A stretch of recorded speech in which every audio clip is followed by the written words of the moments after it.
इब्राहिम कुंभर, आप देख रहे हैं IKN। नाज़रीन, वज़ीर आज़म इमरान ख़ान ने अपनी नाकामियों का खुलेआम एतराफ़ कर दिया है और पहली मरतबा तो नहीं, लेकिन उन्होंने इन नाकामियों का एतराफ़ कई मरतबा किया है।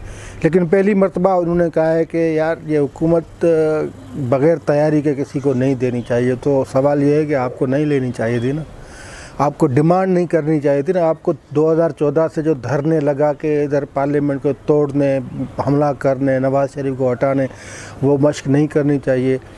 आज हम इस पे बात करेंगे, लेकिन उसमें हम जिक्र करेंगे 2015 में जो PTI का मुस्लिम लीग नवाज़ के हवाले से क्या मतलब उन पे क्या इल्ज़ामात लगे थे, उनकी कौन सी नाकामियाँ गिनवाते थे, यानी धरने के बाद।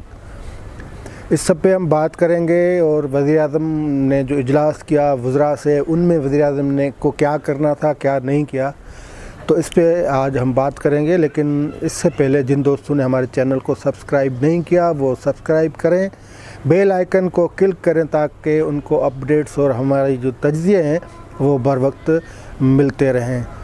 तो नाज़रीन, वज़ीर आज़म इमरान ख़ान का कहना है कि किसी को हुकूमत तैयारी से पहले नहीं मिलनी चाहिए, यानी वो सिस्टम को की नज़रसानी, सिस्टम की पे जो नज़रसानी है उसकी बात कर रहे हैं कि सिस्टम में ऐसी नज़रसानी होनी चाहिए कि हुकूमत से पहले उनकी ट्रेनिंग हो।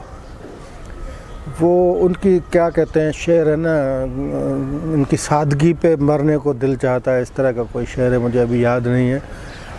लेकिन कितने सादा हैं वज़ीर आज़म, वो उस सिस्टम की रिवीजन की या उस पर नज़रसानी की बात कर रहे हैं जिस सिस्टम का तयन ही नहीं हो सका।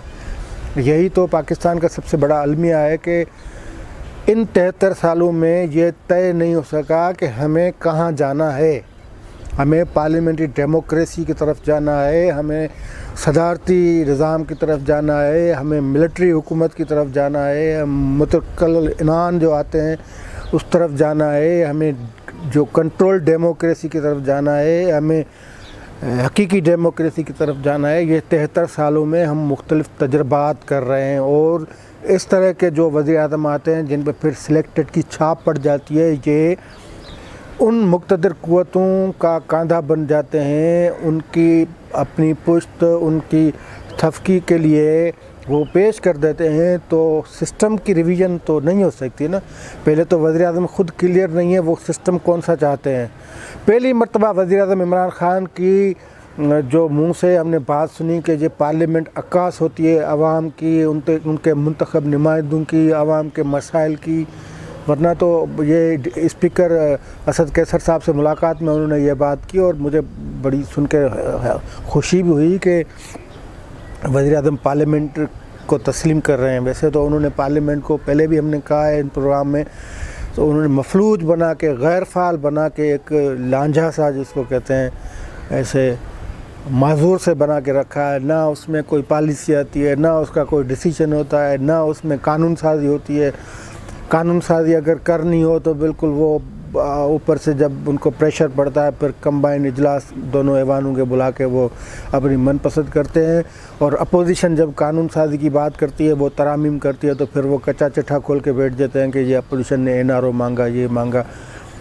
खैर, हम आते हैं असल बात पे। वज़रा जो वज़ीर हैं उनके जो टारगेट सेट किए गए हैं उनके हवाले से जो एक तकरीब थी गुज़िश्ता दिन, तो उसमें वज़ीर आज़म आए। वैसे तो वज़ीर आज़म को उस तकरीब में तमाम वज़ारतों की कारकर्दगी जो है वो उस पर ब्रीफिंग लेनी थी, लेकिन उन्होंने नहीं दी। बस 5 मिनट आए, अपना ख़िताब किया और चल दिए।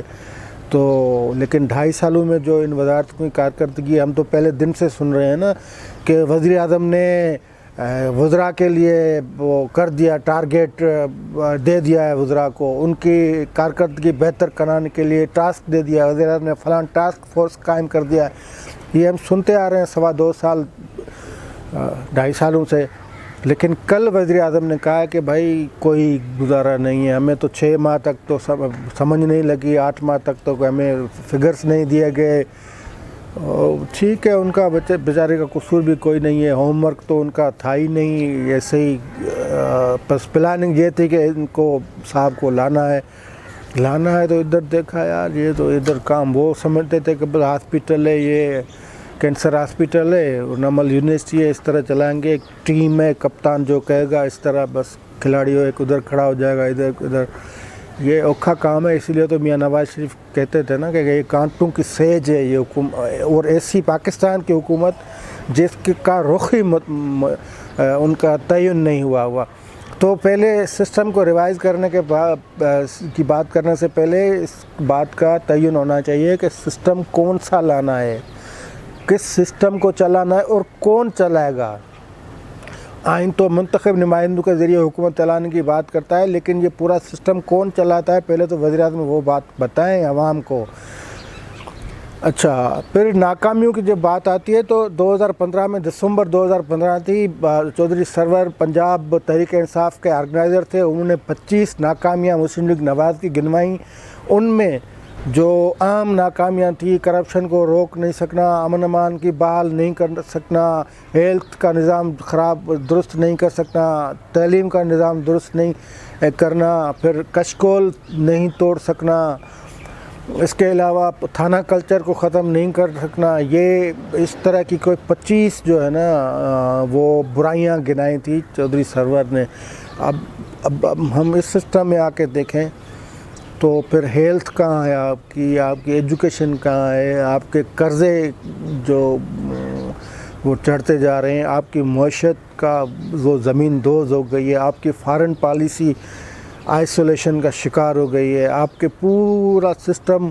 اور اس سے آگے ناکامیوں کا اعتراف تو صحیح، لیکن وزیر اعظم کی ترجیحات کیا ہیں اس کی وہ بھی ان میں بھی ابہام پایا جاتا ہے. کیونکہ میں نے کل اور پرسوں 2 مختلف تقاریر سنی ہے نا، تو کل والی جو ایک تقریر تھی ان میں ان کا کہنا تھا کہ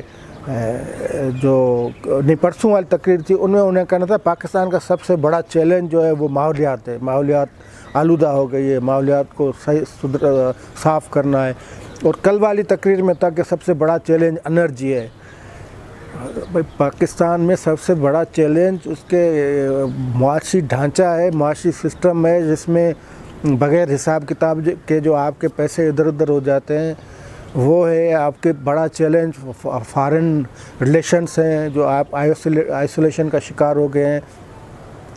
تو ترجیحات کے حوالے سے بھی مطلب کوئی واضح چیز سامنے نہیں آتی. وہ کہہ رہے ہیں کہ ہم ترجیح اس چیز کو دیں گے جس میں ڈالر آئے یا ڈالر جو کما سکیں یا ڈالر بڑھا سکیں.